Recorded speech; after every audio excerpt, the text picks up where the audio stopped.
Women just bring on fun. That's what your jobs are, ladies, is to bring down man fun.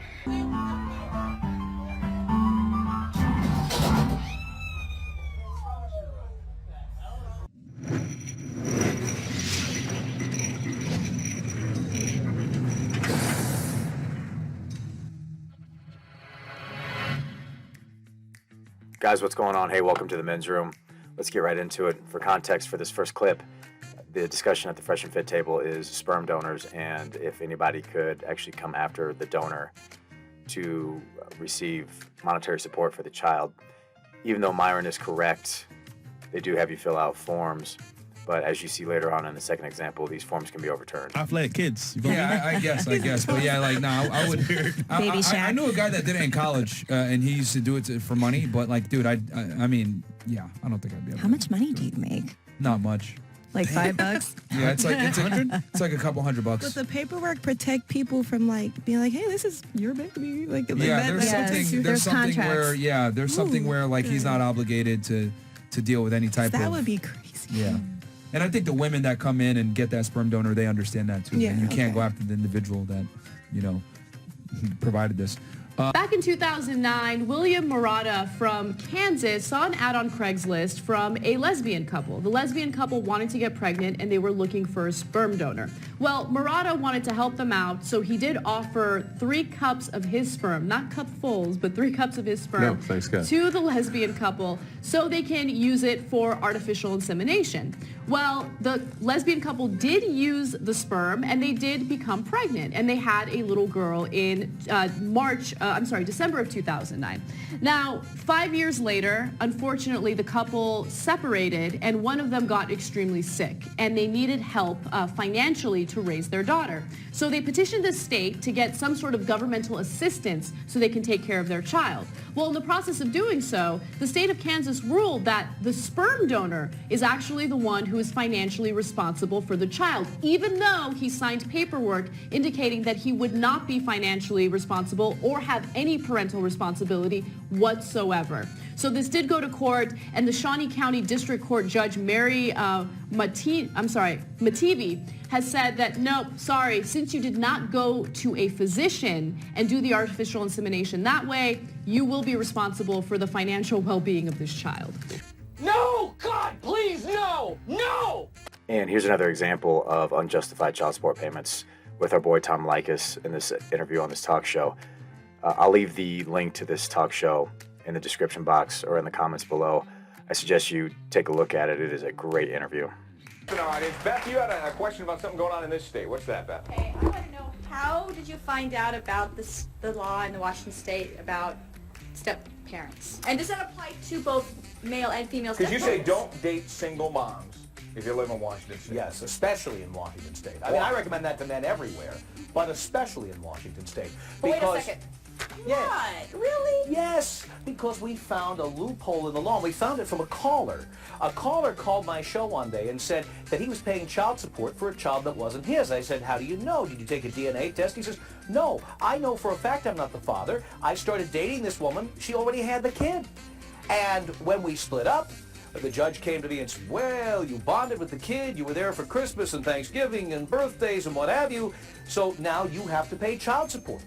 So any guy in Washington State currently dating a single mom could end up paying child support for some other guy's kids. So it's aren't not there fair. other ways to try to change? And even with the legal aspects set aside, this post right here shows that men are still expected to support a non-biological kid financially from a societal point of view. This is insanity. Gentlemen, avoid it at all costs if possible. Yeah. So why is it always men's fault? Let's get in there. Let's talk about it. Because it's always your fault and y'all should take responsibility. And there it is again, it's always our fault. You could take the advice from Tom Leykis and use the Tabasco sauce and the condom after you're done, although I would imagine that you would get into some legal trouble with that. I'm also curious if Drake had actually listened to Tom Leykis about the Tabasco sauce in the condom, or if it's just a coincidence. 5-800. Boys, I highly recommend that. Tabasco sauce in the condom when you're done with it. Wouldn't you love to catch some bitch doing that? Honey, I'll be right back. I just gotta go to the bathroom. And they go to the other room. It's like, ah! After that, the IG account shares that once Drake and the model were done having sex, he went to the bathroom to dispose of his condom. Too Much Hot Tea went on to add that the model fished the condom out the trash, untied it, and put the opening end into her genital area. She was apparently in for a surprise though, because Too Much Hot Tea explains she said it felt like pouring hot lava into her. Yeah, let this be a lesson to all. 1, sex and hot sauce do not mix. 2, hot sauce is probably best for food rather than anything else. The IG account also wrote that she screamed and Drake ran into the bathroom. He admitted that he poured a packet of hot sauce in the condom to kill the sperm. If this encounter is true, we're sure the model and Drake were both in shock and angry to find out what each other had done in terms of the condom. Talk about awkward. It's an evil world we live in. Women just bring out fun. That's what your jobs are, ladies, is to bring down man fun. When men are having fun, you're here to just swoop down like fire-breathing parrots and just... That's stupid!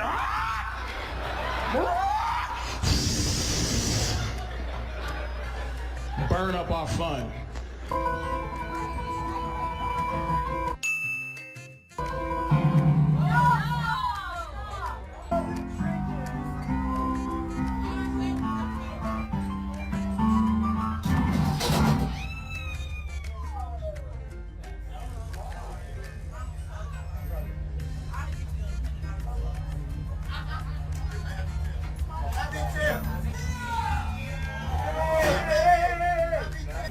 When men are having fun, you're here to just swoop down like fire-breathing parrots. What's the craziest thing you got the ick for? I don't like to see happiness sometimes. I don't know. I just saw a man like smiling. Like, you know, after a party when you're popping balloons and like he was popping the balloon and he was like playing with it before he popped it. And I looked over and I was just like, all the sexual tension leaving. That woman who smashed that guy's piano is somewhat old news, but it's such a great example of what the great Patrice O'Neal discussed. And if those two examples weren't enough, here are some statistics as well. So this study shows women find happy men the least attractive. In this study, there were male and female participants, and they were each asked to rate the opposite sex on a scale of 1 to 10, based off the emotions that they displayed, such as happiness, pride, shame, and neutral. And these were the results. For men, happiness being displayed gave you the lowest rating. Pride gave you the highest. Shame was higher than happiness and higher than neutral. And to highlight what men found most attractive, they rated happiness the most attractive and pride the least attractive on women. What do you think about this?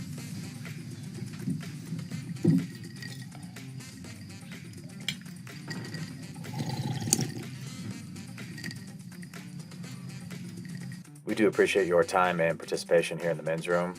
For those of you that wish to support the creation of this content, please visit the PayPal link in the description box below. At the very least, please like this video, subscribe, share the video, comment as well, and we'll see you next time.